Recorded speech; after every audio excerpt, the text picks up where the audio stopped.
Hey guys, welcome to Tech Team channel. Hope you guys having a very nice day.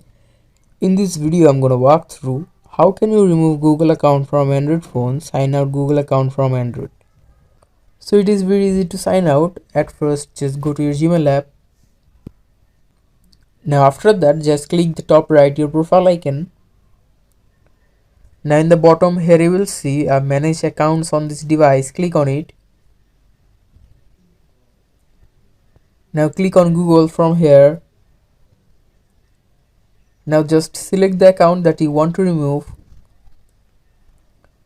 And after selecting the account, click the bottom more, and here you will see remove account. Just click on it, and after that by clicking remove account you can remove the account from the device. So guys, that's how you can do it. Hope you find this video helpful.